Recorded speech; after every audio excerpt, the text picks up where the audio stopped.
بسم اللہ الرحمن الرحیم الرحمن علم القرآن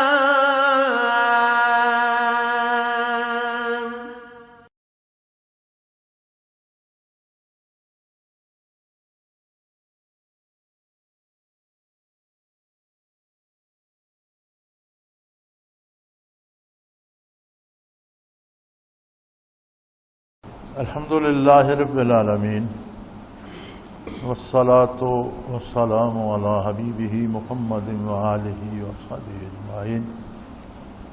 اعوذ باللہ من الشیطان الرجیم، بسم اللہ الرحمن الرحیم۔ وَلَقَدْ خَلَقْنَا الْإِنسَانَ مِنْ صَلْصَالٍ مِّنْ حَمَإٍ مَّسْنُونٍ وَالْجَانَّ خَلَقْنَاهُ مِنْ قَبْلُ مِنْ نَارِ السَّمُومِ وَإِذْ قَالَ رَبُّكَ لِلْمَلَائِكَةِ إِنِّي خَالِقٌ بَشَرًا مِنْ صَلْصَالٍ مِّنْ حَمَإٍ مَّسْنُونٍ فَإِذَا سَوَّيْتُهُ وَنَفَخْتُ فِيهِ مِنْ رُوحِي فَقَعُوا لَهُ سَاجِدِينَ فَسَجَدَ الْمَلَائِكَةُ كُلُّهُمْ أَجْمَعُونَ إِلَّا إِبْلِيسَ أَبَىٰ أَن يَكُونَ مَعَ السَّاجِدِينَ قال یا ابلیس ما لک الا تکون مع الساجدین قال لم اکن لاسجد لبشر خلقته من صلصال من حماء مسنون قال فاخرج منها فانک رجیم وان علیک اللعنۃ الی یوم الدین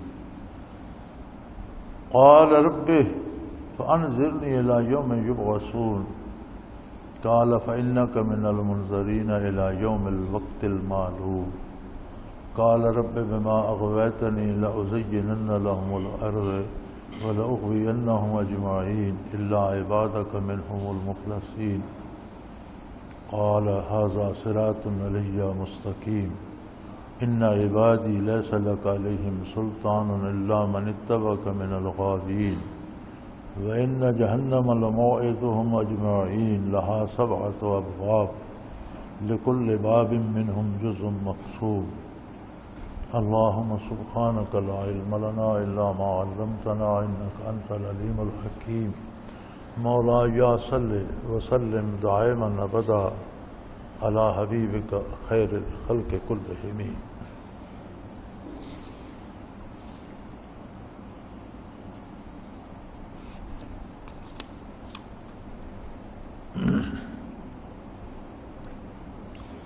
وَلَقَدْ خَلَقْنَا الْإِنسَانَ مِنْ صَلْصَالٍ مِّنْ حَمَإٍ مَّسْنُونٍ فرمایا اور یقیناً ہم نے انسان کو کھٹکھٹاتے ہوئے سڑے ہوئے گارے سے پیدا فرمایا۔ ایک ایسی مٹی جو گھل کر گارا بن جاتی ہے پھر پڑی رہے اسی طرح تراوت میں تو گلنے سڑنے لگتی ہے پھر خشک ہونے لگتی ہے، تو انسانی وجود کو ہم نے ایسے گارے سے بنایا جو مٹی اور پانی کی آمیزش تھی، پھر وہ گل سڑ کر خشک ہو گئی، کھنکھنانے لگی، کھٹکتی ہوئی مٹی سے پیدا فرمایا۔ وَالْجَانَ خَلَقْنَاهُ مِنْ قَبْلُ مِنْ نَارِ السَّمُومِ اور جنات کو ہم نے پہلے اس سے قبل آگ کی لو سے پیدا فرمایا۔ انسان کو مادی وجود دیا گیا جس میں سب پر غالب مٹی کا عنصر ہے، اس لیے مٹی کا ذکر فرمایا گیا، ورنہ انسان میں بھی مٹی، پانی، آگ اور ہوا عناصر اربعہ شامل ہیں۔ مٹی چونکہ غالب عنصر ہے اس لیے اس کا ذکر فرمایا گیا، اور انسانوں کی تخلیق سے پہلے جنات کی تخلیق ہوئی۔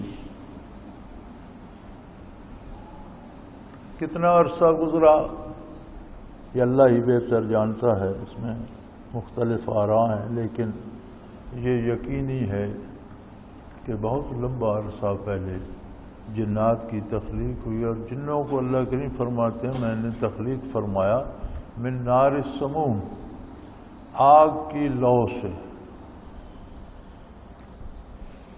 آگ بجائے خود نظر نہ آنے والی چیز ہے، اتنی سی آگ نظر آتی ہے جتنے کثیف مادے اس میں آمیزش کر جاتے ہیں، اور ان مادوں کی وجہ سے آگ نظر آتی ہے، لیکن جہاں وہ مادے جل جاتے ہیں اوپر جو لو اٹھتی ہے وہ نظر نہیں آتی۔ آگ بجائے خود نظر نہ آنے والی چیز ہے۔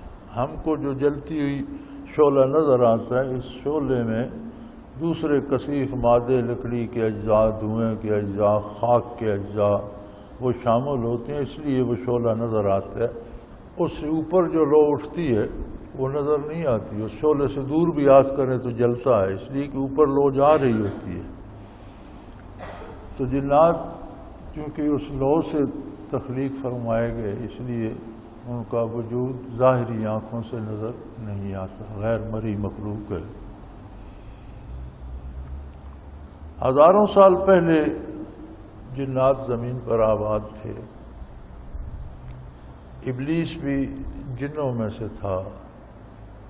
اس نے بڑا مجاہدہ کیا، بڑی محنت کی، بہت عبادت کی، حتیٰ کہ اسے آسمانوں پر رسائی ہو گئی، فرشتوں میں رہنے لگا۔ مزید محنت کرتا رہا اور ایک درجے کے فرشتوں کا، عام فرشتوں کا سردار بھی مقرر ہوا۔ اسے معلم الملکوت بھی کہا جاتا ہے، فرشتوں کا استاد مقرر ہوا۔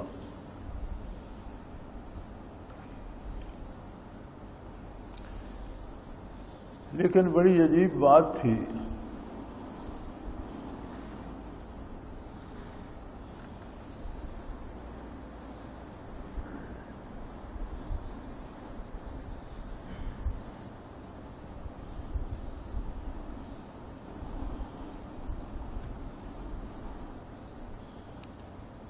کہ اللہ کریم نے جب انسان کو پیدا فرمایا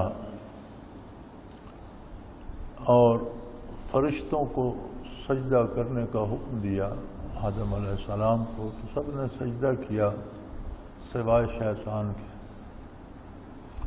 سورہ بقرہ میں اس کا ذکر اس انداز سے ہے کہ ہم نے فرشتوں کو بتایا کہ انی جاعل فی الارض خلیفہ، میں زمین پر اپنا ایک نائب مقرر کرنے والا ہوں۔ تو وہ کہنے لگے رب کریم، آپ نے ایک مخلوق زمین پر جنات پیدا کی جو روز فساد کرتے ہیں اور برائی کرتے ہیں اور تیری عظمت کا انکار کرتے ہیں، کفر و شرک میں مبتلا ہوتے ہیں، قتل و غارت کرتے ہیں، پھر کوئی مخلوق زمین پر ہوگی تو وہ بھی ایسا ہی کرے گی۔ جب آپ کی تسبیح و تحمید کے لیے، آپ کے ذکر خیر کے لیے، آپ کی عظمتوں کو بیان کرنے کے لیے تو ہم رات دن لگے ہوئے ہیں۔ تو ارشاد ہوا جو باتیں میں جانتا ہوں تو وہ نہیں جانتا، اور ساتھ یہ بھی فرمایا انی اعلم ما تبدون وما کنتم تکتمون، جو باتیں تم ظاہر کر رہے ہو میں وہ بھی جانتا ہوں، لیکن جو اندر چھپی ہوئی ہیں مجھے ان کا بھی علم ہے۔ تو فرشتوں کے اندر تو کچھ نہیں تھا جو وہ عرض کر رہے تھے، اندر باہر ایک ہی بات تھی، لیکن فرشتوں میں شیطان بھی شامل تھا، اور شیطان کے اندر کبر چھپا ہوا تھا، اپنی بڑائی چھپی ہوئی تھی۔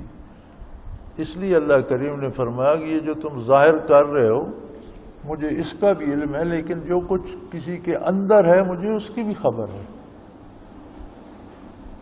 اور پھر وہ بات سامنے آ گئی، فرمایا وَإِذْ قَالَ رَبُّكَ لِلْمَلَائِكَةِ إِنِّي خَالِقٌ بَشَرًا مِّن صَلْصَالٍ مِّن حَمَإٍ مَّسْنُونٍ، میں سڑے ہوئے خشک کھٹکتے ہوئے گارے سے انسان پیدا کرنا چاہ رہا ہوں، انسان پیدا فرما رہا ہوں، آدمی کو وجود عطا کر رہا ہوں، حیات عطا کر رہا ہوں۔ لہذا فَإِذَا سَوَّيْتُهُ، اللہ کریم کی سنت ہے ہر چیز کو شروع فرما کر اسے احسن طریقے سے تکمیل تک پہنچاتے ہیں۔ غنچہ پھوٹتا ہے، پھر پھٹ کر کلی بنتی ہے، پھر کھل کر پھول بنتا ہے۔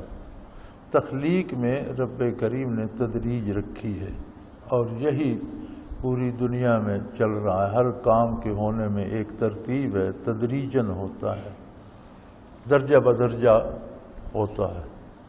تو فرمایا انسان کے وجود کو جب میں اذا سویتہ، جب میں اسے خوبصورت، مناسب، بہترین طرح سے تیار کر دوں، تو جب وہ خوبصورت اور بہترین تیار ہو جائے گا، فنفخت فیہ من روحی، پھر میں اس میں اپنی روح پھونک دوں، وہ زندہ انسان ہو جائے۔ اپنی روح سے کیا مراد ہے، اللہ کی روح سے کیا مراد ہے، اس پر مفسرین کرام نے بہت بحثیں کی ہیں، اور بڑی طویل بحثیں ہیں۔ جس تفسیر کو اٹھا لو اس میں بہت تفصیل سے بحث کی گئی ہے۔ ساری بحث ایک نقطے کے گرد گھومتی ہے۔ علامہ ابن کثیر ہوں، صاحب معرف القرآن ہوں، تفسیر مظہری ہو، روح البیان ہو، ہر تفسیر میں اس پر بحث کی گئی ہے کہ روح کیا ہے۔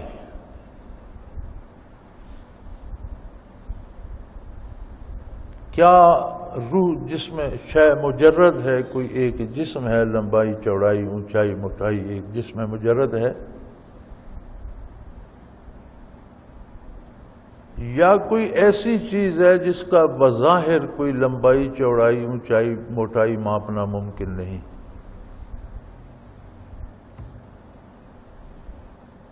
قاضی ثناء اللہ پانی پتی رحمۃ اللہ تعالی علیہ بڑی بحث سمیٹتے ہوئے فرماتے ہیں کہ اللہ کریم نے سوال کا جواب عطا فرمایا، قل الروح من امر ربی، روح کا تعلق امر الہی سے ہے، امر اللہ کی صفت ہے۔ اب اس صفت باری سے روح کیوں کر پیدا کی گئی، اس کا جواب یہ ارشاد ہوا ہے کہ یہ تمہارے سمجھنے کی بات ہے۔ قل الروح من امر ربی وما اوتیتم من العلم الا قلیلا، تمہارا جو مادی اور دماغی علم ہے وہ اس قدر وسیع نہیں کہ وہ عالم امر کے حقائق کو جان سکے۔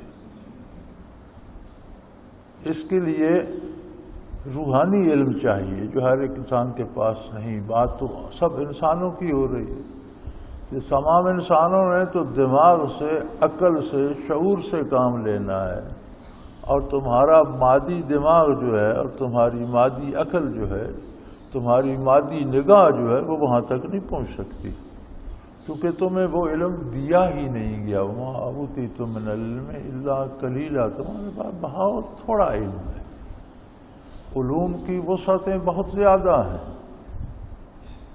جسے تم بڑی تحقیق اور بڑا علم سمجھے بیٹھے وہ بڑا تھوڑا سا حصہ ہے، محدود ہے۔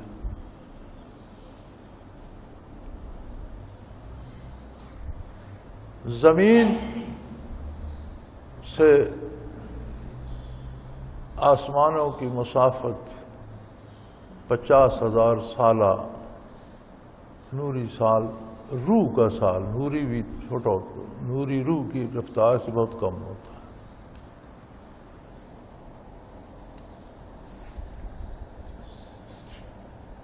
اس سے آگے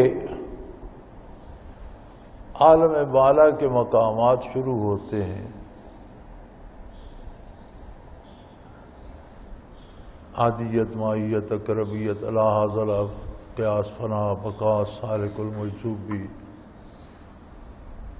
یہ سارے منازل ختم ہو جائیں تو آگے عرش عظیم کا مقام آتا ہے۔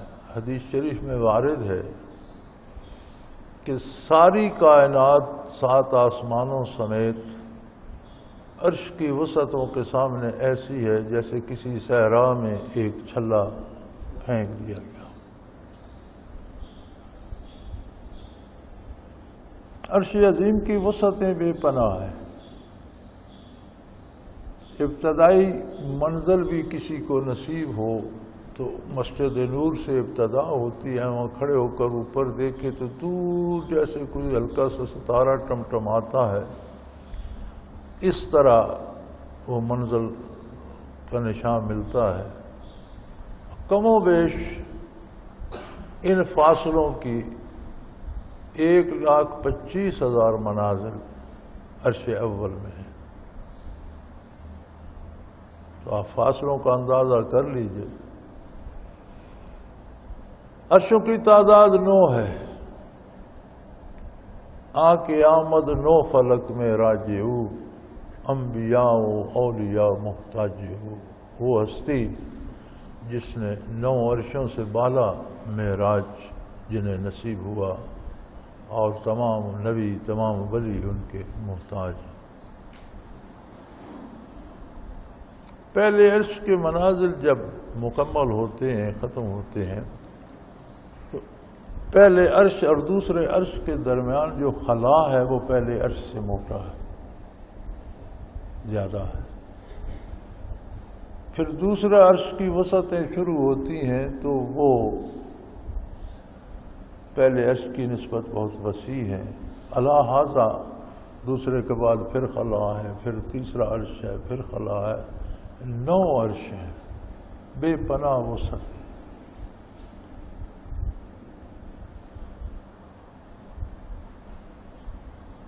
نو عرشوں کے بعد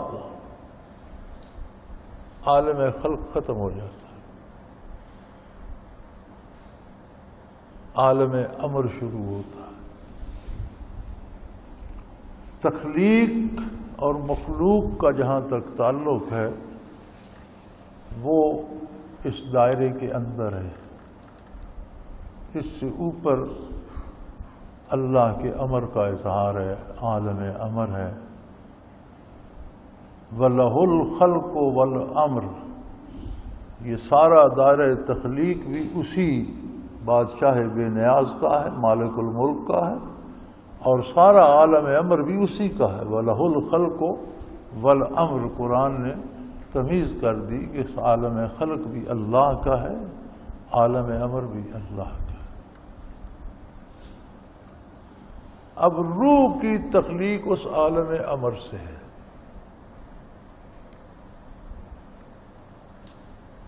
جب وہ اس وجود خاکی سے ملتی ہے تو ارواح 2 طرح کی ہیں.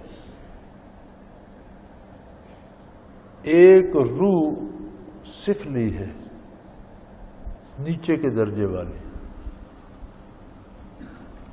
صاحب تفسیر مظہری نے اس پہ بڑی تفصیل سے لکھا ہے. دوسری روح علوی ہے جس کا تعلق عالم امر سے ہے. سفلی روح جو ہے یہ پیدا ہوتی ہے جب اجزائے بدن ملتے ہیں. آگ، مٹی، ہوا، پانی یا اجزائے بدن جب ملتے ہیں تو ان سے ایک بخارات کی شکل کی چیز اٹھتی ہے. وہ بخارات بندے کی نس نس میں گردش کرتے ہیں، اور یہ روح سفلی ہے جو ان اجزاء کے ملنے سے بھاپ کی صورت میں بن گئی. انسان کے علاوہ جتنے جاندار ہیں، حیوانات ہیں، پرندے ہیں، درندے ہیں، ان سب میں، سب جانداروں میں وہ روح سفلی ہوتی ہے. روح سفلی کی اس حد تک رسائی ہے کہ جب تک بدن کے اجزاء کی نسبت قائم رہتی ہے وہ اس میں موجود رہتی ہے.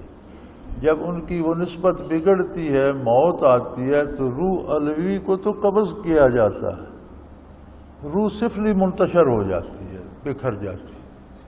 حشر کو جب اللہ چاہے گا ہر چیز کو دوبارہ زندہ کرے گا تو وہ بھی آ جائے گی. حساب کتاب کے بعد جب سب کو مٹی میں ملا دے گا تو وہ بھی ختم ہو جائے گی. لیکن روح جو علوی ہے، جو عالم امر سے ہے، یہ ختم نہیں ہوتی، چونکہ امر میں موت کا دخل نہیں ہے. اسی لیے انسان ہمیشہ ہمیشہ رہے گا.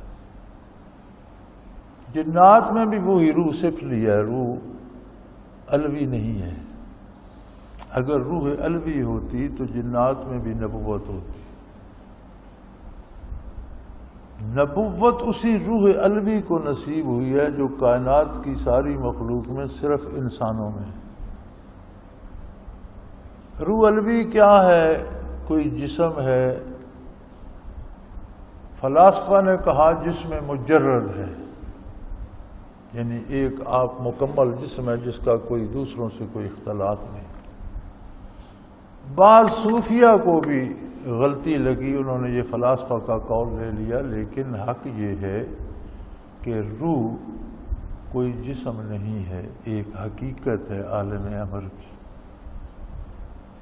آپ اس کی کمیت کنیت یہ وہ پہچان نہیں سکتے، کسی صاحب کشف سے بھی پوچھیں تو روح کی حقیقت کو جاننا اس کے بس کی بات نہیں، چونکہ اسے روح بھی، جس کی روح اس کے بدن کی شکل پہ نظر آتی ہے، تو وہ اس میں اس کے بدن کا، اس کے لباس کا عکس، اس کے حلیے کا عکس موجود ہوتا ہے۔ خود روح فی نفس ہی کیا ہے اس کی سمجھ نہیں آتی۔ وَمَا أُوتِيتُم مِّنَ الْعِلْمِ إِلَّا قَلِيلًا، تمہاری علوم اس کا احاطہ نہیں کر سکتے۔ عالم امر سے اللہ نے کیسے تخلیق فرمائی، کس طرح، کوئی تجلی تھی، کوئی طریقہ کار تھا، فرمایا یہ سب باتیں تمہاری رسائی سے بالا تر ہیں، تم ان کو نہیں سمجھ سکتے۔ ہوتا یہ ہے، صاحب تفسیر مظہری بڑی تفصیل سے لکھتے ہیں کہ انسان 4 اجزاء کا نہیں 10 اجزاء کا آمیزہ ہے۔ 5 آگ، مٹی، ہوا، پانی، اور 5ویں روح سفلی جو ان کے ملنے سے بنتی ہے۔ 5 اجزاء یہ ہیں۔ 5 اجزاء عالم امر کے ہیں: قلب، روح، سری، خفی، اخفا۔ یہ 5 اجزاء روح کے مقامات ہیں۔ یہ انہیں لطیفہ اس لیے کہا جاتا ہے کہ یہ شے جس میں لطیف ہیں، نظر نہ آنے والا، غیر مری، قابو نہ آنے والا، ہاتھ لگا کر چھونے سے نہ پتہ چلنے والا ایک جسم ہے، اور یہ 5 لطائف عالم امر کے ہیں، اور روح الوی کی وہ گھر ہیں، مقام ہیں جن میں روح موجود ہوتی ہے۔ اب روح الوی کی خصوصیات فرشتوں جیسی ہیں: اطاعت الہی، تسبیح، طاعت الہی، ذکر اذکار۔ روح سفلی کی خواہشات مادی ہیں، چونکہ مادے کے اجزاء سے بنی ہے۔ کھانا پینا، اوڑھنا بچھونا، پیسہ کمانا، مزدوری کرنا، اولاد، یہ ساری خواہشات جو ہیں یہ روح سفلی کی ہیں۔ اس کی وجہ سے انسان اس طرف متوجہ رہتا ہے۔ اگر کسی کی یہ کمزور ہو جائے تو اسے ہوش نہیں رہتا کہ بچے پالنے ہیں یا روزی کمانی ہے یا کھانا ہے یا پینا ہے۔ تو فرماتے ہیں کہ اگر روح الوی غالب رہے روح سفلی پر تو پھر روح سفلی دنیا کے سارے کام اللہ کی اطاعت کے مطابق کرتی ہے، جس کے نتیجے میں اسے دنیا میں بھی راحت نصیب ہوتی ہے اور اس کی آخرت بھی سنور جاتی ہے۔ لیکن اگر انسان روح الوی کا خیال چھوڑ دے اور روح سفلی کے تابع ہو جائے تو پھر اس کی کوئی حد قید نہیں ہوتی، پھر وہ نافرمان، اس کی خواہش صرف حصول و اشیاء ہوتا ہے، عہدہ لینا، دولت لینا، چیزیں حاصل کرنا، وہ حلال حرام جائز ناجائز کی پرواہ نہیں کرتی، جس کے نتیجے میں روح الوی کمزور ہوتی جاتی ہے، روح سفلی طاقتور ہوتی جاتی ہے، گناہ بڑھتے جاتے ہیں، حتیٰ کہ ایک وقت آتا ہے کہ روح الوی مر جاتی ہے، یعنی بندہ ایمان سے خارج ہو جاتا ہے۔ قرآن نے موت اسی کو کہا ہے۔ یہ جو موت بدن کا روح سے جدا ہونا ہے، اسے قرآن نے کہا ہے کہ سارے لوگ نہیں مرتے، جو اللہ کی راہ میں شہید ہوتے ہیں، قتل ہو جاتے ہیں، کاٹے جاتے ہیں، ان کے لیے یہ سوچو بھی مت کہ وہ مر گئے، بل احیاء، وہ زندہ ہیں۔ اجزاء خاک میں مل گئے تو ملتے رہیں، روح کا تعلق ان سے ایسا ہی ہے جیسا زندگی میں تھا، وہ زندہ ہے۔ روح الوی کو حیات ملتی ہے نور نبوت سے، نور ایمان سے. جب بندہ اللہ پر، اللہ کے نبی پر ایمان لاتا ہے تو روح الوی کو حیات ملتی ہے. اب اس کے ذمے ہے کہ وہ اطاعت کرے، عبادات مکمل کرے، حلال کھائے، سچ بولے، اللہ کا ذکر کرے، تو وہ کبھی ہوتی جاتی ہے حتیٰ کہ روح سفلی پہ غالب آ جاتی ہے اور بندے کا کردار بہتر ہو جاتا ہے، نیک ہو جاتا ہے. جس طرح نور نبوت سے اسے حیات ملتی ہے، اسی طرح فیضان و برکات نبوت سے اس میں قوت آتی ہے. اس کے بغیر اس کا کوئی علاج نہیں، نہ روح کی اور کوئی غذا ہے نہ دوا ہے. روح کی غذا بھی برکات نبوت ہے، روح کی دوا بھی برکات نبوت. خوش نصیب ہیں وہ جو اپنی زندگی میں اتباع رسالت کو اختیار کر لیتے ہیں، تو یہ روح کی دوا بھی بن جاتی ہے، غذا بھی بن جاتی ہے، روح الوی اس سے مضبوط ہوتی جاتی ہے اور گناہ چھوٹتے جاتے ہیں، بندہ نیکی کی طرف آ جاتا ہے. شرط اس میں بھی خلوص ہے. اللہ کی رضا کے لیے کیا جائے اتباع رسالت تو یہ برکات ملتی ہیں. اور عہد رسالت میں کیسے ملی؟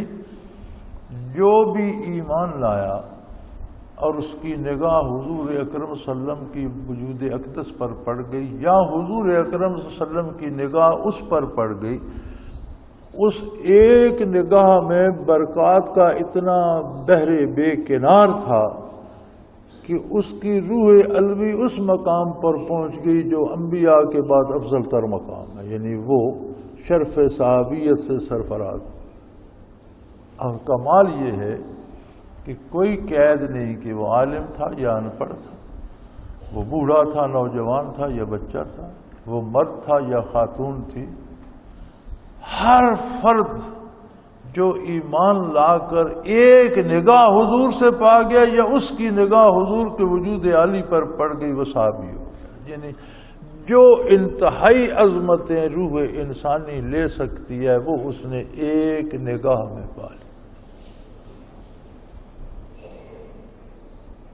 پھر یہ برکات حضور صلی اللہ علیہ وسلم کے عہد مبارک کے بعد صحابہ کرام میں آئیں. جس نے انہیں دیکھا صحبت پائی تابعی ہو گیا. تابعین میں بھی یہ شدت سے تھی کہ جس نے ان پر نگاہ کی وہ تبع تابعین کا طبقہ ہی الگ ہو گیا. تبع تابعین کے بعد پھر یہ نگاہ محنت سے حاصل کرنا پڑی. وہ نگاہ نبوی تھی جو بندے کو استعداد بھی دے دیتی تھی اور مقامات بھی دے دیتی. اس کی برکات 3 نسلوں تک چلی. خیر القرون کرنی ثم الذین یلونہم ثم الذین یلونہم او کما قال رسول اللہ صلی اللہ علیہ وسلم. 3 نسلیں تابعین تک وہ برکات چلتی رہی. تبع تابعین کے بعد ضرورت پڑی کہ حاصل کرنے والا ان کی خدمت میں جائے، وہاں رہے، اپنا قلب صاف کرے، مجاہدہ کرے، تزکیہ کرے. وہاں تو تزکیہ خود بخود ہو جاتا تھا.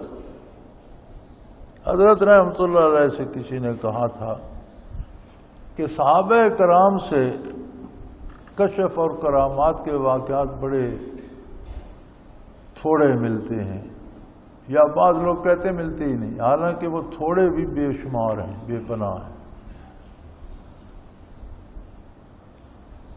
تو ولی اللہ سے، اولیاء اللہ سے زیادہ ملتے ہیں. تو آپ نے بڑا خوبصورت جواب ارشاد فرمایا تھا کہ جب سورج نکلا ہوا ہو تو ستارے موجود تو ہوتے ہیں، نظر نہیں آتے. جب حضور جلوہ افروز تھے تو اور کسی نے کہاں آپ کو نظر آنا تھا. یہ تو جب حضور نے اس دنیا سے پردہ فرمایا تو پھر چیزیں نظر آنی شروع ہوئی. تو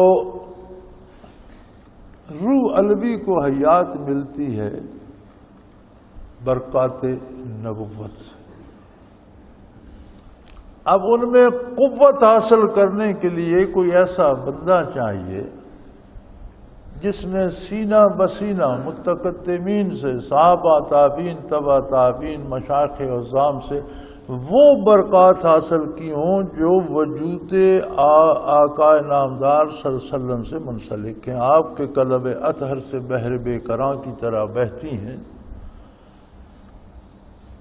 ایسی کوئی ہستی ملے، پھر اس ہستی، پھر بے شمار لوگ ہیں جنہوں نے برکات حاصل کی، لیکن اس درجے کی نہیں تھی کہ انہیں آگے تقسیم کیا جائے۔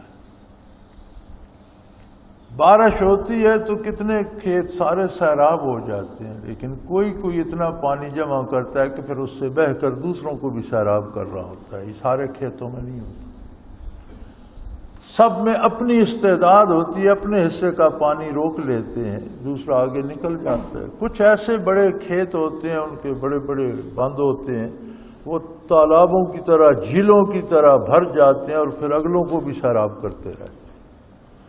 تو یہ مشائخ کا وجود ایسا ہی ہوتا ہے، یہ وہ لوگ ہیں جنہوں نے قلوب کو برکات نبوت سے بھر لیا اور پھر دوسرے قلوب کو بھی سیراب کرنے لگے۔ یہ ایک طریقہ اور سلیقہ ہے روح علوی کو زندہ رکھنے اور اتنا طاقتور کرنے کا کہ وہ روح سفلی پہ قابو پا لے اور روح سفلی کی بات نہ مانی جائے، بلکہ روح سفلی بھی روح علوی کی اطاعت کرے، تب جا کر بات بنتی ہے۔ تو فرمایا وَإِذَا سَوَّيْتُهُ، جب میں اسے بہت خوبصورت بنا لوں، سویتو ہر طرح سے مکمل کر لوں، کہیں کوئی کمی نہ رہے، ہاتھ پاؤں ناک نقشہ آنکھ کان ہر چیز درست کر لوں۔ اور انسان کا وجود اللہ کریم نے ایسا سجایا ہے کہ کوئی چیز آپ کسی دوسری جگہ تصور کریں کہ پاؤں یہاں سے اکھاڑ کر کہیں اور لگا دیا جائے، نہیں سجتا۔ ہاتھ یا ہاتھ کی ایک انگلی یہاں سے اکھیڑ کر وہاں لگا دیں، نہیں سجتا۔ کان یہاں نہ ہوتے یہاں ہوتے، یہاں ہوتے، آنکھ یہاں نہ ہوتی ہے کدھر ہوتی ہے کدھر، کوئی چیز آپ بدلنا چاہیں اور تصور کریں تو وہ نقشہ نہیں بنتا۔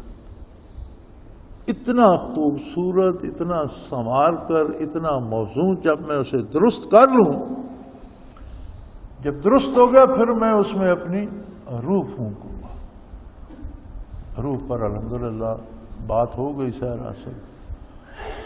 جب میری روح اس کے اندر جائے گی، اسے حیات نصیب ہوگی، اٹھ بیٹھے گا، فَقَعُوا لَهُ سَاجِدِينَ، تو تم سب اس کے سامنے سر اطاعت خم کر دینا، اس کے سامنے سجدہ ریز ہو جانا۔ سجدہ ریز ہونے سے مراد ہوتا ہے اس کی مکمل اطاعت کر لینا۔ اب جتنے کام ہم کرتے ہیں اللہ کے فرشتے ساتھ ہیں۔ انسان ایک مشین ہے جس کو چلانے کے لیے پتہ نہیں کتنے آپریٹر فرشتے ہیں، کھانا توڑنے کے لیے، چبانے کے لیے، حلق میں اتارنے کے لیے، اسے ابال کر اس کے مختلف اجزاء الگ کرنے کے لیے، فضلہ الگ کرنے کے لیے، خون الگ، گوشت الگ، ہڈی کے اجزاء، یہ وہ، یہ سارے نظام پہ مخلوق لگی ہوئی ہے، اور انسان جو کرنا چاہتا ہے، جو وہ کرتا ہے، وہ ہو جاتا ہے۔ اللہ کریم نے سب کو اس کے مطیع کر دیا۔ اگر یہ سارے معاون نہ ہوتے تو بندہ نہ نیکی کر سکتا نہ گناہ کر سکتا۔ نیکی اور گناہ کا انتخاب اللہ نے انصاف فرمایا، میں نے تجھے اتنی عظمتیں دی ہیں جن سے تو خود بھی آشنا نہیں ہو پاتا، اب میں تجھے باندھ کر رکھوں نہیں، اب تیرا کام ہے کہ اپنی مرضی سے میری اطاعت کرے، اب تیرا کام ہے کہ میری عظمت کو پہچانے۔ جس کی روح ہی عالم امر سے ہے وہ کہاں تک جھانک سکتا ہے؟ تو عظمت الہی کا شعور رکھتا ہے، تو میری عظمت کو پہچان سکتا ہے، اب تیرا کام ہے کہ میری عظمت کو پہچان کر میرے در پہ سر بسجود ہو جا، میری اطاعت کر۔ اور اگر تو مرضی سے نہیں کرنا چاہتا تو میں زبردستی نہیں کروں گا، لیکن یاد رکھ اطاعت کرے گا تو میرا قرب پائے گا، نافرمانی کرے گا تو جہنم میں جائے گا، میری رحمت سے دور ہو جائے گا۔ سو انسان جو کچھ کرتا ہے وہ ہوتا رہتا ہے، وہ فرشتے ساتھ تعاون کرتے رہتے ہیں، لیکن حساب تو انسان کو دینا ہے جس کا فیصلہ ہے۔ فسجد الملائکۃ کلہم اجمعون، تمام فرشتوں نے سر تسلیم خم کر دیا، سجدہ کر دیا، اطاعت کا اقرار کر لیا، الا ابلیس، سوائے ابلیس کے۔ ابلیس جنوں میں سے تھا، چونکہ رہتا فرشتوں میں تھا اور اس کی ایک عظمت تھی فرشتوں میں بھی، اس نے انکار کر دیا۔ یہ وہ بات ہے جو اللہ کریم نے پہلے فرمائی تھی کہ جو تم ظاہر کرتے ہو مجھے وہ بھی پتہ ہے، جو باتیں تمہارے اندر چھپی ہیں مجھے ان کا بھی پتہ ہے۔ یہ بات ابلیس کے اندر چھپی تھی۔ تو اس سے پتہ چلتا ہے کہ بعض لوگ برکات نبوی کے حصول کے لیے آتے تو ہیں، لیکن ان کے اندر ایک بات چھپی ہوتی ہے کہ لوگ میری عزت کریں، میں بڑا آدمی بن جاؤں، میں پارسا مشہور ہو جاؤں، میری شہرت ہو جائے، لوگ میرے پیر دھویا کریں، اور اپنی بڑائی کا وہ اندر جذبہ ہوتا ہے۔ عجیب بات ہے کہ یہ لوگ مشائخ کے ساتھ رہتے ہیں، برسوں رہتے ہیں، مراقبات بھی انہیں ہو جاتے ہیں، لیکن آخر جس طرح شیطان کا بھانڈا پھوٹا، ایک دن ان کا بھانڈا پھوٹ جاتا ہے، ہر چیز سلب ہو جاتی ہے اور رد ہو کر چلے جاتے ہیں۔ تو بعض حیران ہو کر لوگ کہتے ہیں فلاں بندہ جی فلاں حضرت کے ساتھ اتنا عرصہ رہا تو پھر وہ مردود کیسے ہو گیا؟ بھائی شیطان آسمانوں پر اتنا عرصہ رہا تو مردود کیسے ہو گیا؟ یہ اللہ کا نظام ہے اور اس میں کسی سے زیادتی نہیں ہوتی۔ آپ دنیا کا نظام جو اللہ نے دیا ہے کہ قاتل کو قتل کر دو، تو کسی کے دل میں ہو کہ میں وہ قتل کروں گا تو اسے آپ قتل کر دیں؟ ہرگز نہیں۔ جب تک اس سے قتل کا فعل صادر نہیں ہوتا اسے قتل نہیں کیا جا سکتا۔ جب تک یہ بات اندر چھپی رہتی ہے تب تک گزارا چلتا ہے، جب ظاہر ہو جاتی ہے فیصلہ صادر ہو جاتا ہے، مردود ہو جاتے ہیں، جیسے شیطان مردود ہو گئے۔ تو پوچھا گیا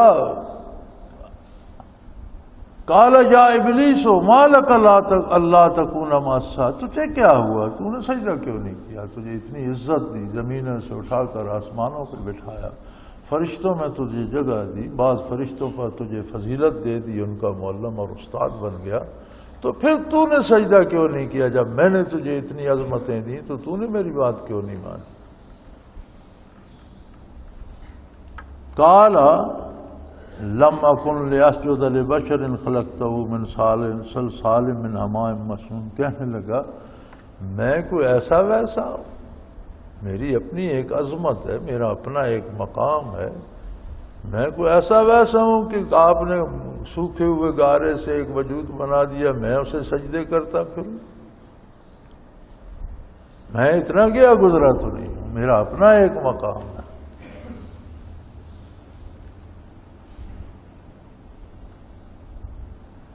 قال فاخرج منها فإنك رجيم، فیصلہ صادر ہو گیا کہ دفع ہو جاؤ، یہاں سے نکل جاؤ اور تم ہمیشہ کے لیے یہاں سے نکال دیے گئے ہو، مردود ہو گئے۔ تو بشر پہ بحث کیوں کر رہا ہے؟ تو نے تو حکم کی اطاعت کرنی تھی، حکم کس کا تھا؟ بشر میں کیا اوصاف ہیں یا کیا نہیں ہے اس کا تجھے کیا علم؟ وہ تو اللہ کریم ظاہر کریں گے تو پتہ چلے گا کہ بشر کو اللہ نے کیا کیا فضیلتیں دی ہیں جن کا تجھے علم بھی نہیں۔ تجھ میں تو وہ روح علوی ہی نہیں ہے، تجھے ان باتوں کی کیا خبر؟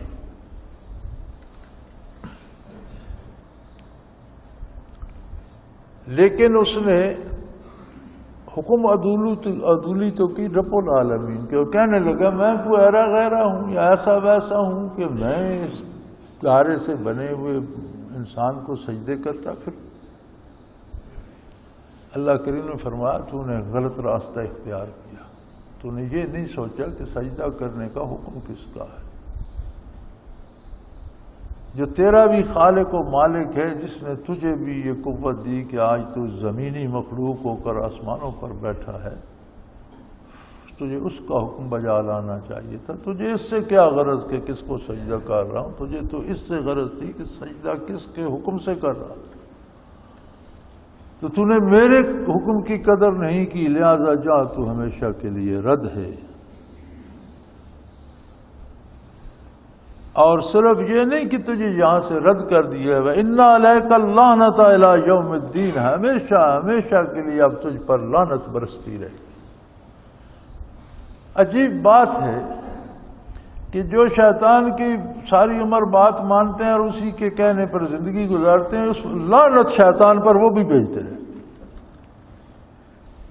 کوئی اس کے لیے کلمہ خیر نہیں کہتا، جو چور، ڈاکو، قاتل، گناہگار، مشرک، بت پرست جس کے سامنے نام لو وہ شیطان پر لعنت ضرور بھیجتا ہے۔ ایسی اللہ کی طرف سے پھٹکار پڑی کہ اس کے ماننے والے بھی اس پر لعنت بھیجتے رہتے ہیں۔ فرمایا جا اِنَّا عَلَيْكَ اللَّعْنَةَ إِلَىٰ يَوْمِ الدِّينِ، قیامت تک تجھ پر لعنتیں برستی رہیں گی۔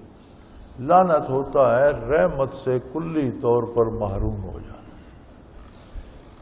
تو جتنی لعنتیں برسیں گی اتنے غلاف تاریکی کے تجھ پر آتے چلے جائیں گے اور تو دبتا چلا جائے گا۔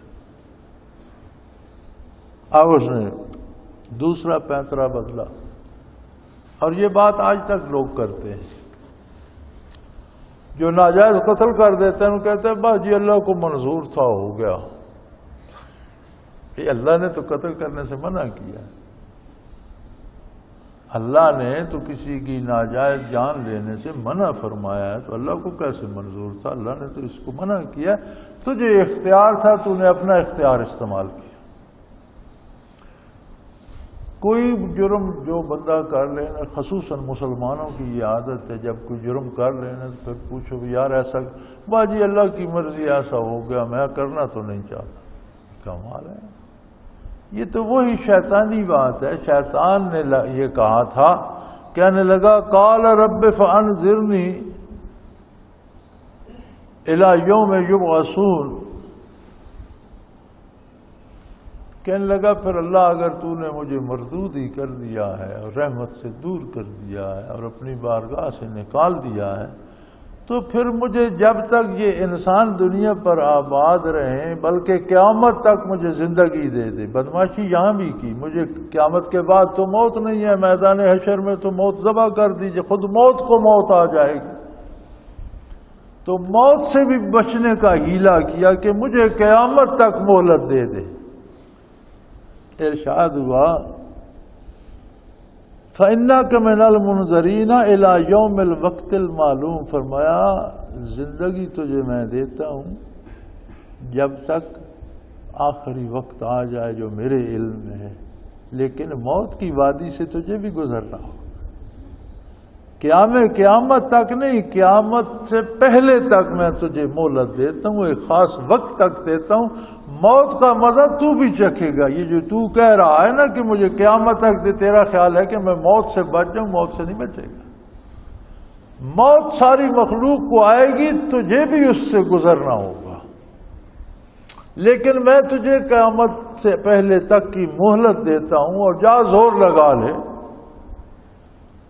کہنے لگا قال رب بما اغویتنی لأزینن لهم فی الارض لأغوینہم اجمعین، کہنے لگا اللہ جس طرح آپ نے مجھے گمراہ کر دیا، وہی جملہ آ گیا نا، جب گناہ کر چکے نا تو کہتے ہیں بس اللہ کو ایسا منظور تھا، میں تو کرنا تو نہیں چاہتا تھا، بس اللہ کی مرضی ایسا ہو گیا۔ اور عموماً یہ کہا جاتا ہے، یہ وہ جملہ ہے جو شیطان کے منہ سے نکلا تھا کہ اللہ تیری مرضی، تو نے مجھے گمراہ کر دیا۔ یعنی اپنی خطا اپنے سر نہیں لی، یہ نہیں کہا کہ مجھ سے غلطی ہو گئی، نا میں تو نہ کرتا، تو نے مجھ سے یہ کرا دی۔ اس جملے سے بچنا چاہیے، یہ بڑا زبان زد عام ہے۔ جو بندہ بھی کوئی برائی کرے نا تو اسے کہو یار ایسا کیوں کہتے، بس جی اللہ کو منظور تھا، میں تو کرنا تو نہیں چاہتا تھا، اللہ کو یہی منظور تھا۔ اللہ نے تو ایک قانون دیا، شریعت عطا فرمائی، نبی کریم مبعوث فرمائے، کتاب نازل فرمائی، اس سے روکا، پھر تم اللہ کے ذمہ لگاتے ہو۔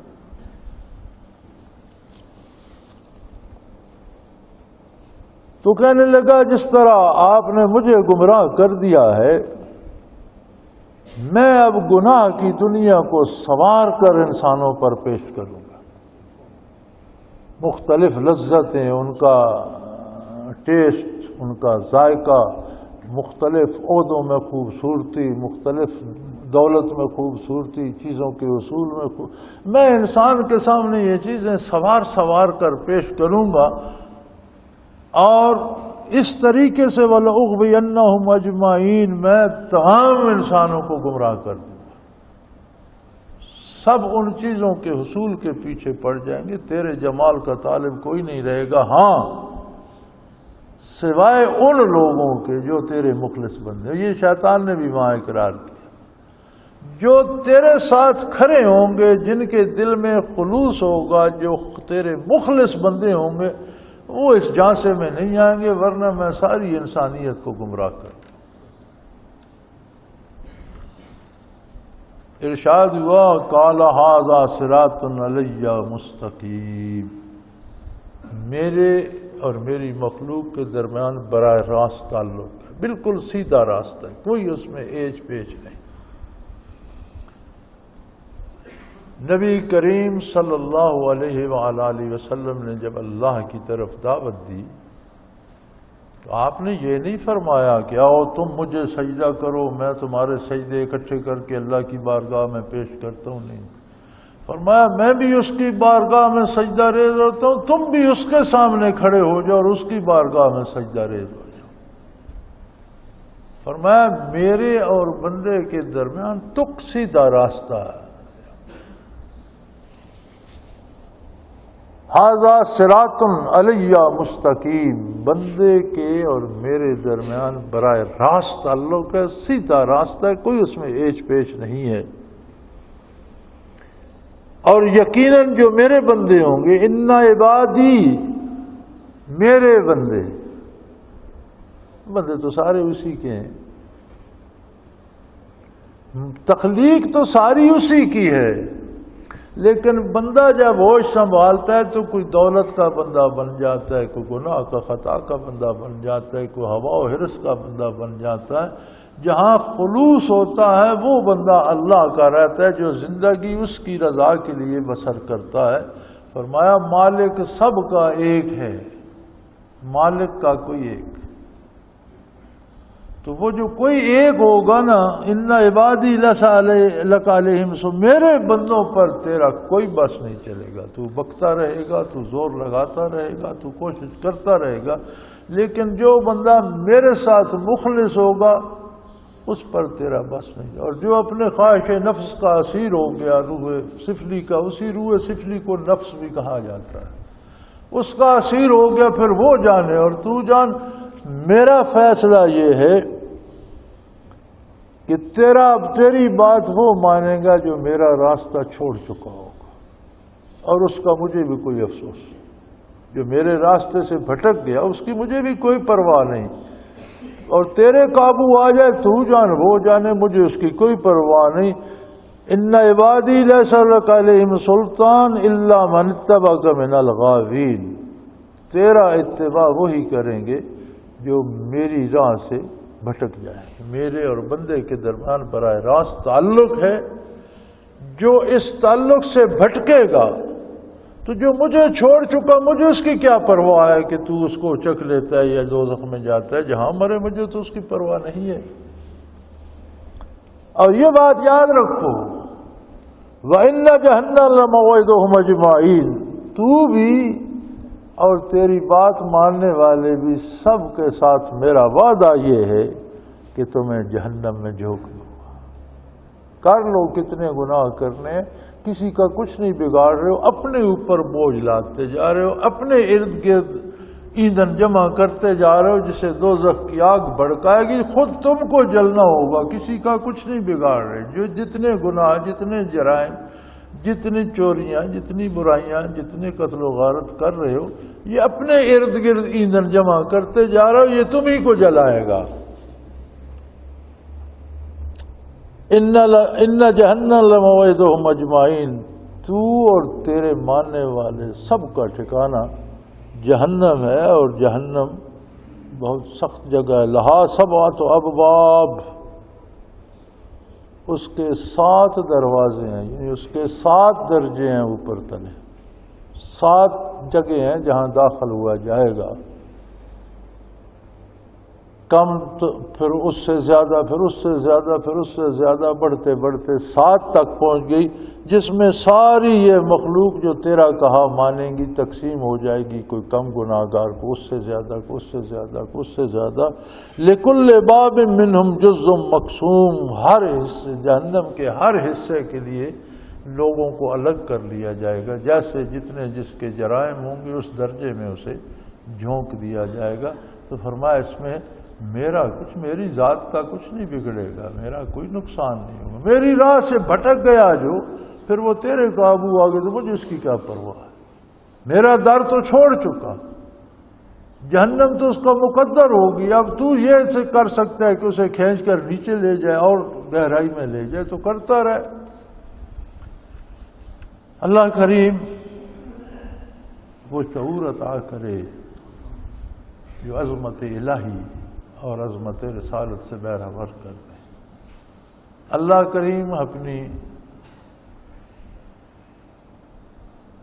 روح کے تقاضوں کو پورا کرنے کی توفیق عطا فرمائے، اور اللہ کریم اصل حقائق سے آشنا کرے، ہماری خطاؤں سے درگزر فرمائے، شیطان اور نفس سے ہماری حفاظت فرمائے، نیک انجام کرے اور نیکوں کے ساتھ انجام کرے۔ وآخر دعوانا ان الحمدللہ رب العالمین۔ اللہ اللہ اللہ اللہ اللہ اللہ اللہ اللہ۔